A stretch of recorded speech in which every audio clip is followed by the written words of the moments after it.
Welcome to Traders Lessons, the trading academy that helps you master the art of chart patterns. In today's video, we are going to discuss the top chart patterns that every trader should know. Chart patterns are visual representations of past price movements that can help predict future trends. The first chart pattern we'll cover is the head and shoulders, which indicates a potential trend reversal.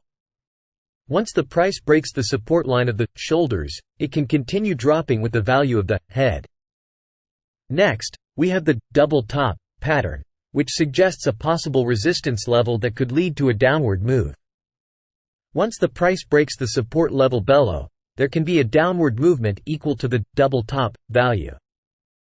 On the flip side, we have the double bottom pattern, which indicates a support level that could result in an upward move. Once the price breaks the resistance level above, there can be an upwards movement equal to the double bottom value. By recognizing these patterns, you can identify potential entry and exit points for your trades. Remember to always combine your analysis of chart patterns with other technical indicators for a more comprehensive view. Don't forget to like this video and subscribe to our channel for more trading patterns and strategies. Thanks for watching, and we'll see you in the next video. Happy trading!